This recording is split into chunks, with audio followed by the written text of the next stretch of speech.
이번 주부터 3월, 4월까지는 매일 성경 진도에 따라서 누가복음으로 말씀을 준비합니다. 누가복음은 장수도 많고 각 장마다 절수도 많고 그래서 내용이 많은데 다는 할 수가 없지만 이렇게 매일 성경 진도에 따라서 매일매일 여러분들께서 또 말씀 묵상하시고 그것을 바탕으로 해서 이렇게 주일날 같이 이 성경을 보시면 또 많은 은혜가 될 것입니다. 예수님의 생애의 행적과 가르침에 대한 기록은 복음서, 신약 성경에 있는 4개의 복음서에서 우리가 찾아볼 수가 있죠. 예수님이 처음 이 땅에 오신 모습에 대한 이미지는 어떻습니까? 우리 예수님 이 땅에 오셨을 때 성탄절 장식하고 이럴 때 어떤 이미지가 주로 나옵니까? 한번 예수님은 어떤 이미지예요? 보면 아기 예수, 구유에 누워 있는 그런 아기 예수 이런 이미지죠. 근데 그리고 또 동방박사가 찾아오고 뭐 이런 것도 있는데 성탄절날 예수님을 장식하는 주요한 이미지는 누가복음에서 나왔습니다. 동방박사는 마태복음에서 나왔고요.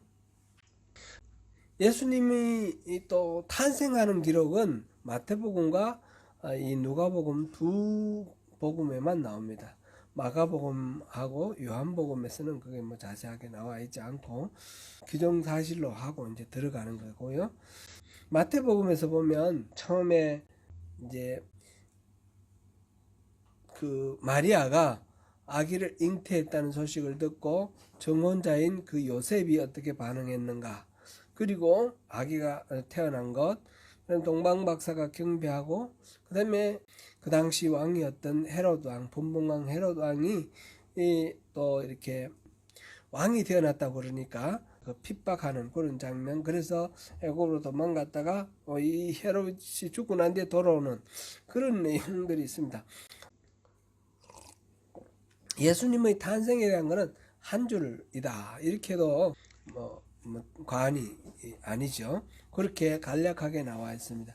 반면에 누가복음에서는 가브리엘 천사가 마리아를 찾아와서 네가 아들을 낳을 것이다, 그 이름을 예수로 하라, 이런 그 수태고지로부터 시작해서 그 다음에 마리아가 하나님께 찬양을 드리는 마리아의 찬가, 그 다음에 예수님이 태어나실 당시의 상황, 그 다음에 천사들이 목자들에게 이 그리스도가 태어났다는 걸 알려주고, 이 오늘 본문에서는 그 목자들이 또 예수의 그 탄생 현장에 와서 이렇게 축복하고 이런 장면들이 있죠. 그 다음에 그 이후에도 이제 8일째에 성전에 정결 의식을 하기 위해서 성전에 갔다가 정결 의식도 하고, 거기서 그리스도를 기다리던 2명의 선지자를 만납니다. 시몬과 안나, 2명의 선지자를 만나는, 이렇게 예수님의 탄생에 관해서 수태고지로부터 시작해서 이 선지자의 축복까지 굉장히 내용이 많고 자세하고 아주 디테일한 그런 기록들이 나와 있습니다. 누가복음에 예수님 탄생에 대한 기록이 가장 풍부하다, 그런 걸 우리가 알고 넘어가면 좋겠습니다. 우리가 일반적으로 인간의 몸을 입고 이 땅에 오신 예수님의 이미지 떠올리는 그 모든 것들은 이 누가복음에 기반을 하고 있다, 이렇게 하면 좋겠죠. 누가가 헬라인인데 의사였다고 합니다. 사도 바울과 같이 여행도 많이 했는데 정확한 것은 규명할 수는 없지만 초대교회의 전설에 따르면 이 누가가 마리아를 모셨다고 그래요. 마리아를 책임지고 모신 사람은 사도 중에 요한이에요. 사도 요한, 사도 중에 가장 오래 살았던, 마리아를 섬기기 위해서 다른 일 다 내려놓고 마리아가 나중에 이제 늙어서 하나님 부르심 받을 때까지 이 요한이 모시고, 그러고 난 뒤에 마리아가 하늘나라로 가고 난 뒤에 요한이 본격적인 사역을 했다고 그래요.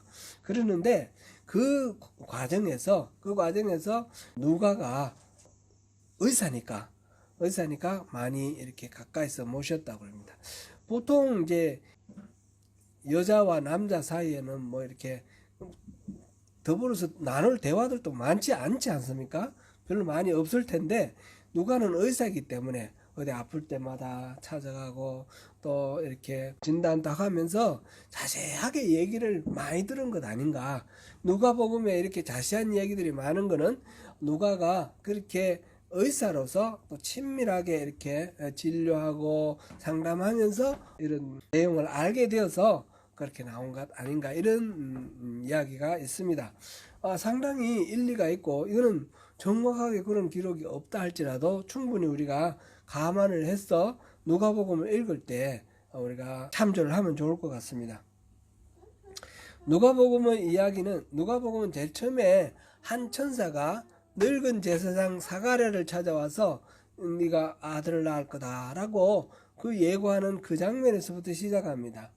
이 사가랴와 사가랴의 아내 엘리자벳은 다 나이가 많았어요. 정확하게 몇 살이라고 나와 있지는 않지만 아마 70, 80 된 것 같아요.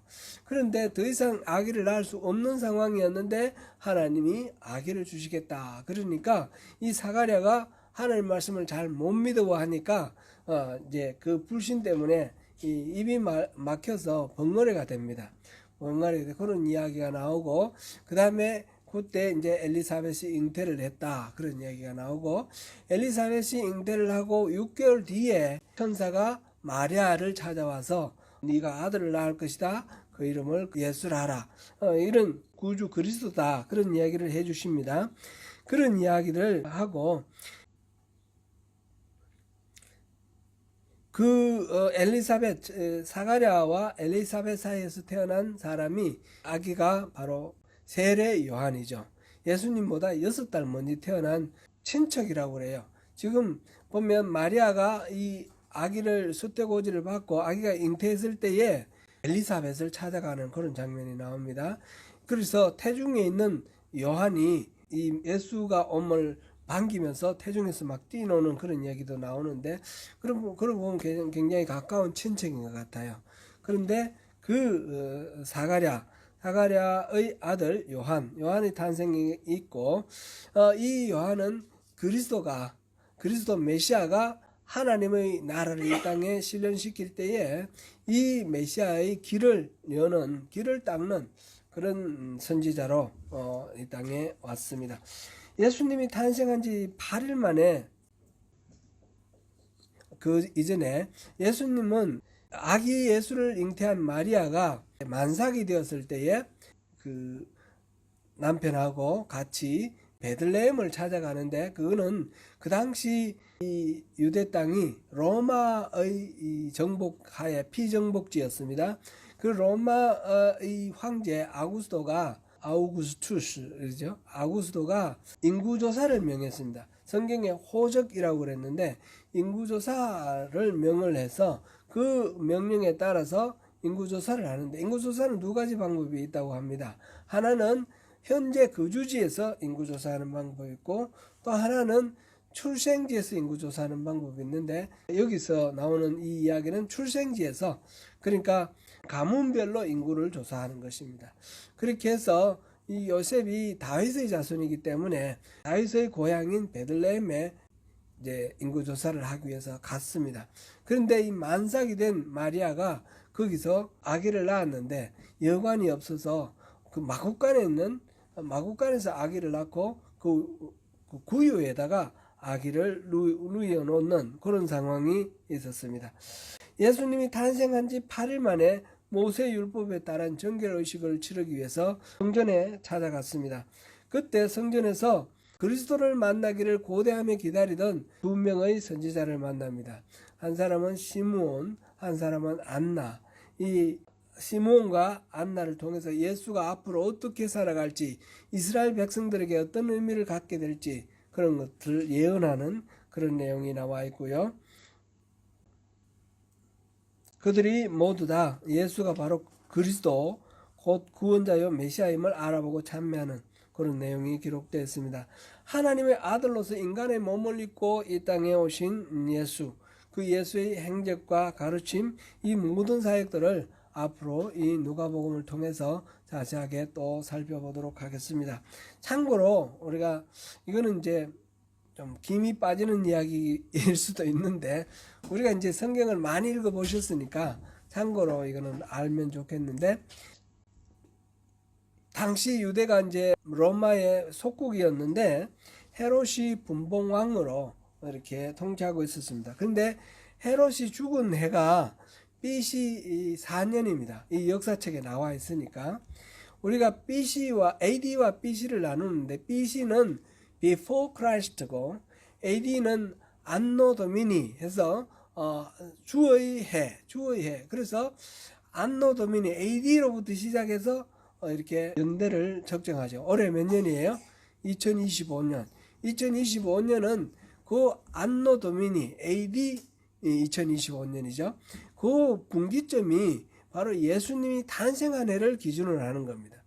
AD는 예수님 탄생 후 2025년이라는 뜻입니다. 그런데 실제로 보니까 헤롯이 죽은 해가 BC 4년이고, 예수님은 분명히 헤롯이 이렇게 핍박하고 압박하기 전에 애굽으로 피신 갔다가 나중에 헤롯이 죽고 난 뒤에 돌아왔으니까 BC 4년보다는 이전에 태어난 거죠. 그래서 BC 한 6년, 7년 이 정도로 태어났을 거라고 신학자들은 이해를 합니다. 이게 왜 이런 차이가 나느냐? 이거는 연대를 계산하는 것이 나중에 이 디오니시우스라는 사람이, 황제가 나중에 이거 달력을 정리를 하면서 그 기준을 어느 왕으로부터 10년, 20년 이렇게 하던 거를 기독교의 기준으로 해서, 이건 AD 한 523년인가 그런데요. 그럴 때 예수님 탄생부터 기준으로 하자 이렇게 정했어요. 정해서 AD, BC 이렇게 나눴는데 그때 계산을 좀 잘 못한 거죠, 이 사람이. 그러니까 그건 뭐 중요하지가 않습니다. 그러나 예수님이 AD, BC 딱 그 중간에 태어나신 것은 아니고, 실질적으로는 한 BC 한 5, 6년 이때 태어나신 것이다 라고 우리가 역사적 예수를 생각을 할 때 그렇게 이해하면 되겠습니다. 그리고 시리아 총독 구레뇨가 호적을 했다 그랬는데, 이것도 역사적 사실을 보면 구레뇨가 인구조사를 한 거는 AD 6년입니다. 그러면 예수님이 태어날 때보다 한 10년 이상 이렇게 오차가 생길 수가 있습니다. 그러니까 이거는 어떻게 이해를 해야 되느냐? 아구스도가 인구조사 명령한 거는 BC 8년부터입니다. BC 8년부터니까 그때 인구조사가 이루어졌다고 보고, 나중에 구레뇨 총독이 한 인구조사는 2차 인구조사다 이렇게 보고요. 누가가 기록을 할 때 이 두 개가 이렇게 혼동이 되어서 하나로 연결한 것이다 이렇게 보면 또 이해가 될 것 같습니다. 일단 이거는 뭐 우리가 예수님에 대해서 신앙생활을 하는 데 있어서 아무런 뭐 상관은 없는 건데, 그래도 우리가 이제 신앙생활을 하면서 좀 이거는 상식적으로 알아두면 또 유익할 것이다 생각됩니다. 아기 예수가 강보로 쌓여 구유에 뉘어 있었을 때에 그 지역 목자들이 밖에서 양떼를 지키다가 주의 사자를 만납니다. 주의 사자, 천사를 만났습니다. 주의 사자는 주변에 주님의 하나님의 영광, 이 빛으로 가득한 상태에서 나타나가지고 이 목자들에게 이야기를 하는데, 하나님의 백성에게 미칠 큰 기쁨의 소식이다 이러면서 이야기를 전합니다. 이게 이제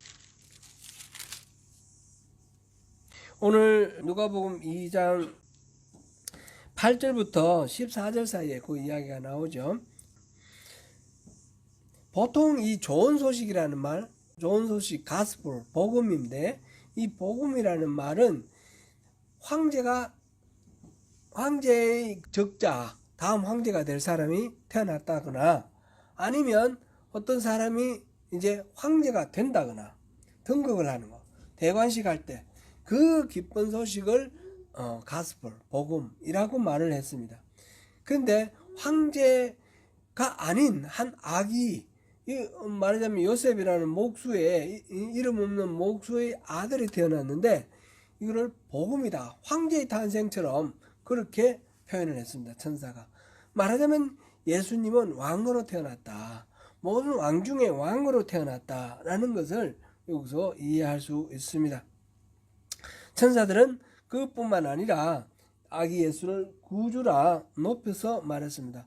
오늘 다윗의 동네에 너희를 위하여 구주가 나셨다, 그렇게 말합니다. 이 땅에서는 로마 황제인 아우구스다나 또는 유다의 왕인 헤롯이나 그 자식을 낳거나 이렇게 경사진 날이 없었습니다.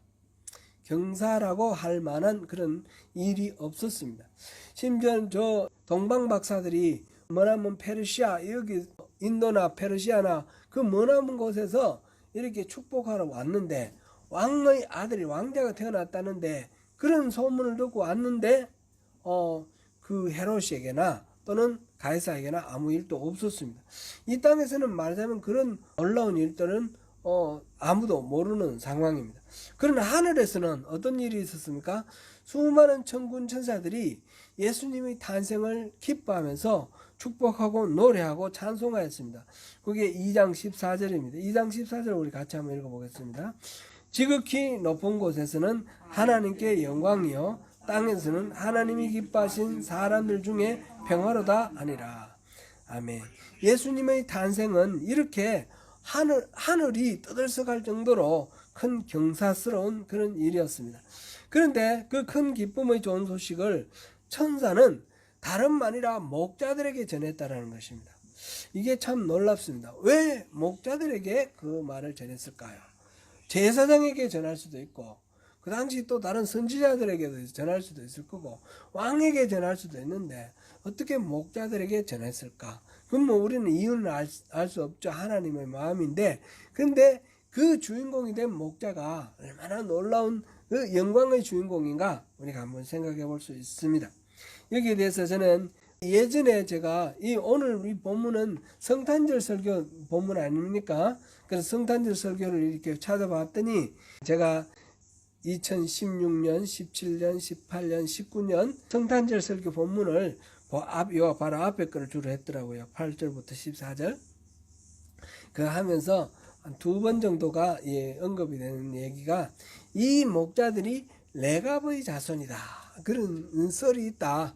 이거는 정설은 아닙니다. 이거는 그냥 썰. 그런 기억나십니까? 레갑의 자손이다.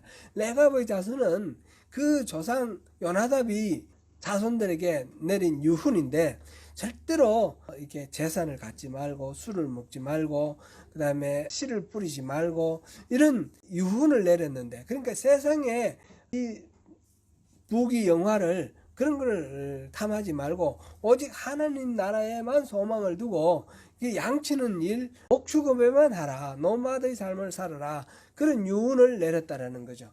그래서 그 예레미야서에서도 이 레갑의 이 자손들의 이야기가 나오는데, 성전에 불러다가 술을 권하고 이런 장면이 나오죠. 근데 절대로 그런 걸 타협을 하지 않습니다.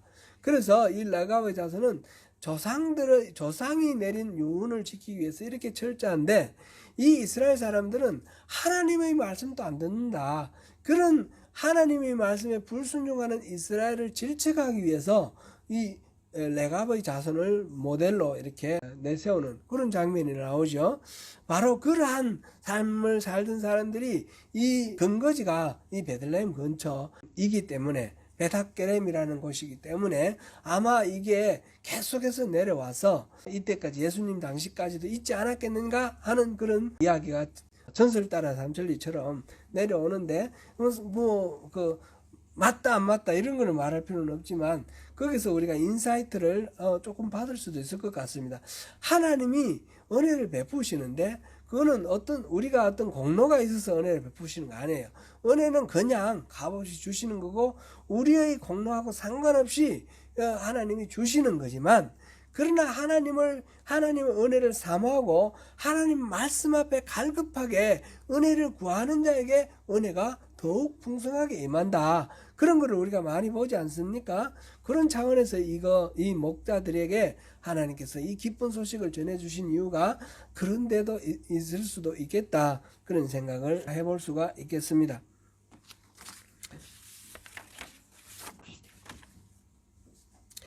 그렇게 기쁜 소식을 전해주고 하나님을 찬미하던 천군과 천사들이 하늘로 올라간 후에 목자들이 서로 말했습니다. 15절 하반절입니다. 이제 베들레헴으로 가서 주께서 우리에게 알리신 바 이루어진 일을 보자 하고 그리고 베들레헴으로 갔습니다. 그래서 마리아와 요셉과 구유의 누인 아기를 찾아보고 거기서 천사가 한 말을 전했습니다. 그리고 목자들은 자기들이 천사들로부터 들은 그것이 현재 실제로 일어난 상황이라는 사실을 보고 더욱 놀라면서 하나님께 찬송을 하면서 자기 일터로 돌아갔습니다. 우리가 흔히 하나님의 음성을 듣는다 그런 표현을 하기도 하고 또는 하나님의 뜻을 안다 이렇게 하기도 합니다. 그 하나님의 음성을 듣고 하나님의 뜻을 아는 방법은 아주 다양합니다. 말하자면 여기 목자들이 경험한 것처럼 하나님의 사자가 전해주는 그런 경우도 있고요. 그런데 그조차도 이 하나님이 우리처럼 이렇게 성대가 있어서 이 성대를 울려서 소리가 전파되고 우리 귀에 있는 귀청이 있어서 그 귀청이 울려서 우리가 소리 듣는 이런 식으로 하나님이 말씀하지는 아니하시죠. 천사도 그렇죠. 그래서 이 하나님 음성 듣는다 할 때 뭔가 내 귀에 뭔가 소리가 들리기를 그것만 기대한다라는 것은 잘못된 태도라 할 수 있겠습니다. 하나님이 우리에게 말씀하실 때에 환청으로도 들릴 수도 있습니다. 또는 환각 속에서 볼 수도 있을 거고요. 꿈에서 만날 수도 있고요. 그런 것뿐만 아니라 성경 말씀을 우리 읽다가 성경 말씀 속에서 하나님이 내게 주시는 말씀이구나 깨달아질 때도 있습니다. 또는 설교를 들을 때 그럴 수도 있고 또는 성경 공부하는 가운데 교사를 통해서 그거를 알 수도 있어요. 친구들끼리 얘기하다가 이건 하나님의 음성이구나 이렇게 깨달아질 만한 그런 이야기도 있습니다. 하나님이 우리에게 주시는 말씀은 굉장히 다양한 방법으로 우리에게 전해집니다. 중요한 것은 어떻게 우리에게 그 말씀이 전해지느냐가 아니라 그 방법이 아니라 하나님의 말씀이 우리에게 전해졌을 때에 그 말씀에 대해서 우리가 어떻게 반응하느냐 하는 것이 중요한 것입니다. 내가 하나님 말씀 들었다고 나 하나님 말씀 경험해서 하나님 신령한 체험해서 이렇게 막 좋아하고 끝나버리면 그건 그만입니다. 아무 소용없고 오히려 하나님의 말씀을 아무런 행동을 하지 않으면 그건 불순종한 겁니다. 그게 아니라 하나님의 말씀을 들었으면 그대로 살아가는 것, 실천하는 것 속에서 실제로 하나님이 그 말씀을 하셨다는 것을 깨닫게 되고 그 속에서 은혜를 깊이 누리게 되는 것입니다. 하나님 음성 듣는다, 하나님 뜻을 안다라고 하는 그 말의 이미지를 우리가 생각을 할 때에 그 자체의 어떤 신비로움을 추구를 할 것이 아니라 우리에게 깨달아지고 우리에게 감동이 되는 그 말씀대로 살아가는 것, 이것이 진짜 중요한 것이다라는 것을 우리가 기억해야 되겠습니다. 하나님께서 우리를 위하여 구주 예수 그리스도를 이 땅에 보내셨다는 이 누가복음 이 소식, 이 기쁜 소식 복음을 여러분들 믿으십니까? 아멘. 그러면 이 기쁨을 여러분들 누리면서 또 전하면서 그렇게 사셔야 됩니다. 러시아의 대문호 톨스토이의 단편 소설에 사랑이 있는 곳에 신이 있다라는 소설이 있습니다. 이 신은 하나님을 가리키는 말이죠. 그 내용을 잠깐 보면 이런 내용입니다. 그 주인공은 구두수선하는 마틴이라는 사람인데 아내와 두 자녀를 먼저 잃었습니다.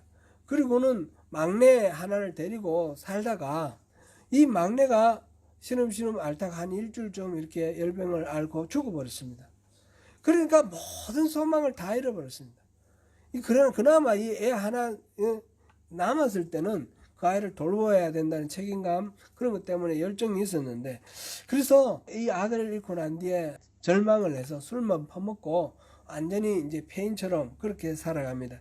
그럴 때에 이렇게 순례를 하고 다니는, 여행을 다니는 한 노인인데, 자기가 나서 자라던 고향 사람입니다. 고향 사람이 이렇게 찾아왔는데 그 노인과 얘기하다가 자기가 절망적인 상황이다 그런 얘기를 하니까 하나님의 은혜를 구해야 된다 그러면서 성경책을 읽으라고. 성경책을 읽으면 그 안에 하나님의 은혜가 있다. 그래서 성경책을 읽기 시작합니다. 근데 성경책을 읽어보니까 너무너무 재밌는 거예요. 처음에는 지루하고 재미없었는데 읽어보니까 재미있는 거예요. 누가복음 6장을 펼쳤는데, 너희는 주여 주여 하면서 어째여 내가 말하는 것을 그대로 행하지 아니하느냐. 내게 나와 내 말을 듣고 행하는 자는 반석 위에 집을 지은 것과 같고, 그렇지 않은 자는 모래 위에 집은 자와 같다. 그런 이야기를 들으면서 말씀은 행하는 거구나 이런 생각을 하면서 무척 흥미롭게 봅니다. 그 다음에 보니까 7장으로 넘어가면서 백부장 이야기, 나인성 과부의 아들을 살리신 예수님의 그 이야기, 그 다음에 향유 옥합을 깨뜨려서 예수님의 발을 씻어준 그 여인의 이야기가 나오는 거예요. 근데 그 이야기를 읽으면서 만약 예수님이 오시면 하나님이 오시면 신이라고 했어요.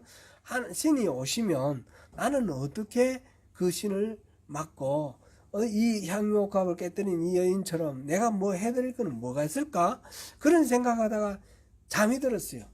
잠이 들었는데 밤에 음성이 들렸습니다. 음성이 들렸는데 어떤 음성이냐면, 내가 내일 널 찾아올 테니까 나 좀 만나자, 기다리라 그러는 거예요. 내일 찾아오시겠다는 거예요. 이튿날 자고 일어나서 그 다른 거는 모르겠는데 그 음성은 들리는 거예요. 하나님이 오늘 나를 찾아오신다. 그래서 하나님을 기다리면서 어떻게 하나님이 찾아오신다니까 궁금하지 않습니까? 하나님 찾아오시면 어떨까?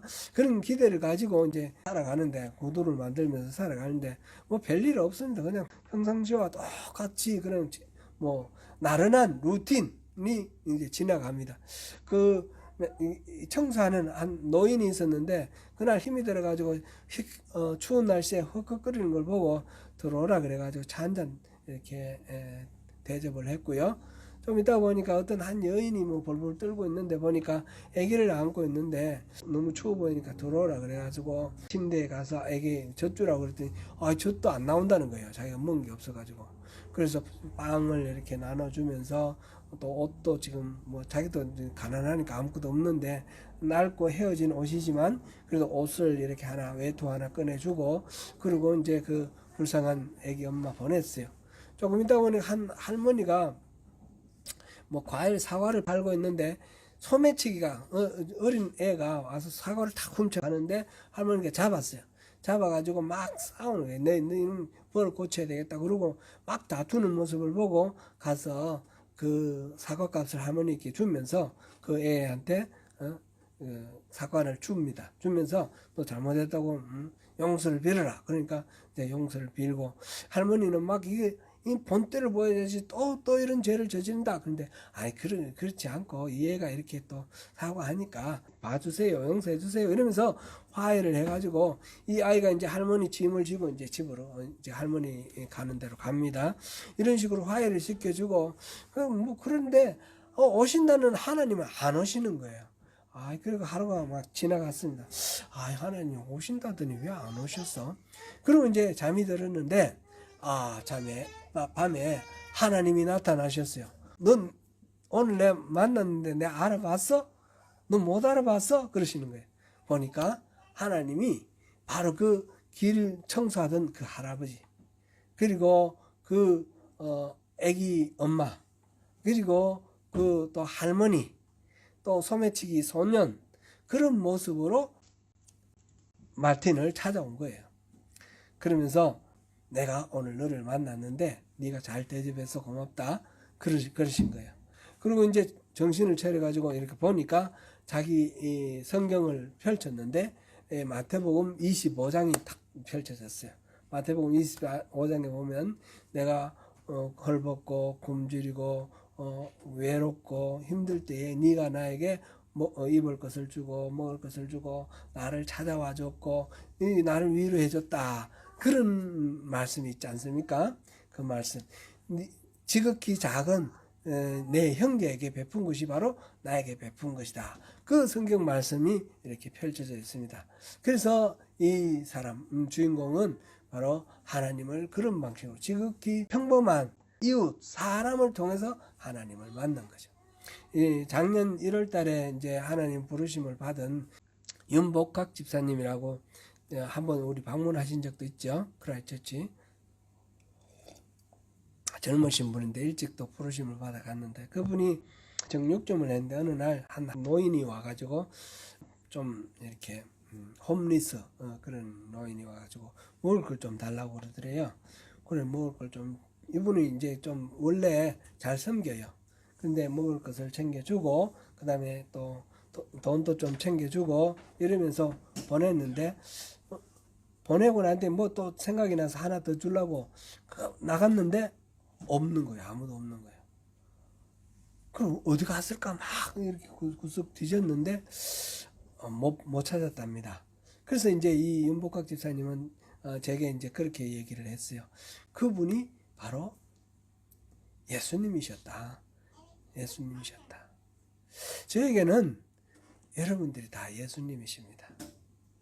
여러분들이 한 분 한 분 다 예수님이십니다.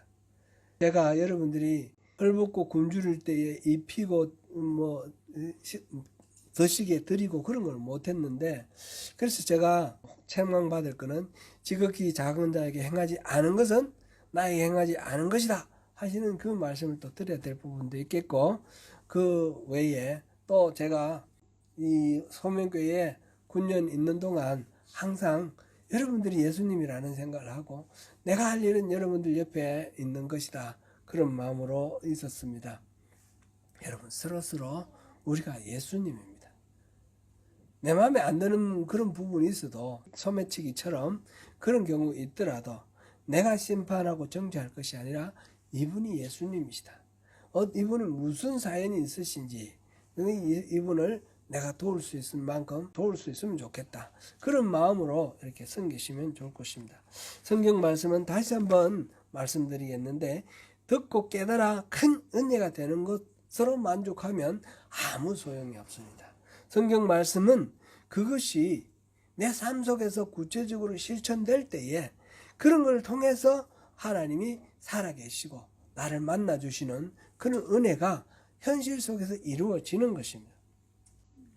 제사장 사가랴의 아내 엘리사벳이 늙은 나이에 하나님의 은혜로 잉태한 후 6째 달에 천사 가브리엘이 갈릴리 나사렛이라는 동네에 요셉과 약혼한 처녀 마리아를 찾아와서 내가 잉태하여 아들을 낳을 것이다. 그렇게 이야기를 했습니다. 이 마리아는 자신이 남자를 알지 못하는데 이때 알지 못한다 이 말은 부부 생활을 안 했다라는 뜻이에요. 이스라엘에서는 약혼을 하고 1년 후에 이제 결혼을 하는데 약혼은 했지만 아직 결혼을 안 한 상태였어요. 그런 처녀 상태인데 그런데 내가 어떻게 아들을 낳을 수 있겠느냐 그랬을 때 천사는 말했습니다. 누가복음 1장 35절부터 37절 우리 같이 읽어봅니다. 시작. 천사가 대답하여 이르되 성령이 내게 임하시고 지극히 높으신 이의 능력이 너를 덮으시리니 이름으로 나실 바 거룩한 이는 하나님의 아들이라 일컬어지리라. 보라 내 친족 엘리사벳도 늙어서 아들을 배웠느니라. 본래 임신하지 못한다고 알려진 이가 이미 6달이 되었나니 대저 하나님의 말씀은 능하지 못하심이 없느니라. 아멘. 이러한 하나님이 행하시면 능하지 못할 일이 없지 않습니까? 자기는 처녀지만 하나님이 하시면 얼마든지 잉태도 되는 거죠. 그래서 천사의 이 말에 마리아는 뭐라고 대답했습니까? 누가복음 1장 38절입니다. 마리아가 이르되 주의 여종이 오니 말씀대로 내게 이루어지이다 하매 천사가 떠나가니라. 아멘. 그다지 특별한 지위도 없고 내세울 만한 어떤 자격도 없는 평범한 시골 처녀 마리아가 하나님의 은혜를 입어서 하나님의 아들을 잉태하고 낳게 되었습니다. 마태복음에 따르면 약혼자 요셉은 이 마리아가 잉태했다는 소식을 듣고 조용히 끊으려고 했습니다. 이걸 가지고 문제 삼지 않고 떠들썩하게 막 하지 않고, 이 요셉은 의인이기 때문에 조용히 끊으려 한다 그랬습니다. 그렇지만 마리아는 어떻게 됩니까? 그 다음에 정건한 이 요셉의 아기가 아니라면, 이 사회적으로 그 당시에 어떤 율법의 규례로 따지면 돌로 맞아 죽어야 되는 간음한 여인으로 그렇게 또 오해받을 수밖에 없는 그런 상황 아닙니까? 그래서 하나님께서는 요셉을 움직이셔서 혼인을 하게 하셨습니다.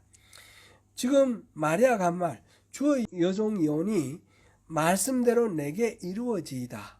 지금 천녀의 상태인데 네가 잉태하고 아들을 낳을 것이다. 이 말이 주의 여종이오니 말씀대로 이루어지이다. 이렇게 말할 수 있는 그런 단순한 이야기가 아니지 않습니까?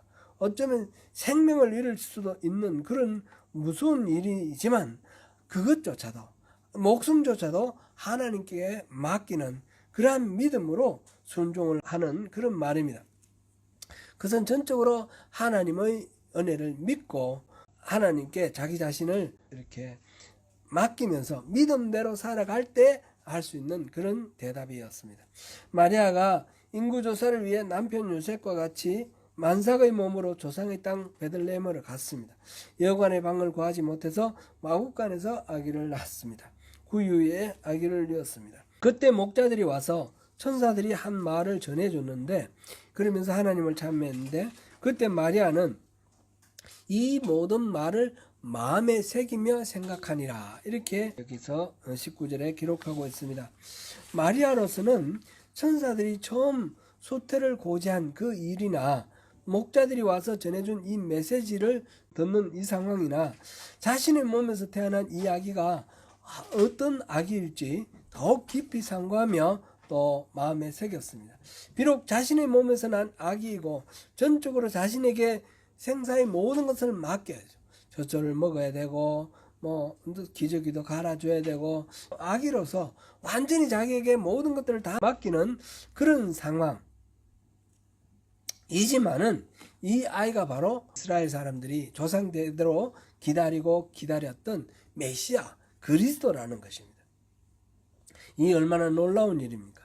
하나님이 믿고 내게 맡기셨으니 그리스도로 자신의 사역을 하게 될 때까지 이 아기는 내가 최선을 다해서 감당하며 섬기며 양육해야 되겠다. 그런 것을 깊이 묵상했을 것입니다. 어머니라고 해서 어떤 특별한 주장을 하거나 할 그런 권리는 없습니다. 이 아기는 하나님의 은혜로 난 하나님의 아들이니까 말입니다. 성도 여러분, 따지고 보면 우리 자녀들도 다 그렇습니다. 그리스도는 아니지만 하나님의 자녀인 것은 분명합니다. 우리 자녀들을 키우고 뒷바라지하는 것은 우리의 책임이고 권리입니다. 이제 어떤 대가를 바랄 수도 없는 의무이기도 합니다. 그러나 그 아기를 양육하고 하나님의 사람으로 이렇게 내어드리는 그 과정 속에서 하나님이 이 아기를 통해서, 이 자녀를 통해서 우리에게 베푸시는 은혜를 누리게 될 것입니다. 이제 말씀을 맺겠습니다. 사랑하는 성도 여러분, 우리의 구세주 예수 그리스도는 하나님이 보내주신 은혜의 선물입니다. 이 놀라운 기쁜 소식, 복음을 들으셨습니까? 복음을 들으면 그분을 만나기를 사모하시고 믿음으로 살아가시는 그 삶 가운데서 그분과 동행하는 그 선물의 가치를 누리게 될 것입니다.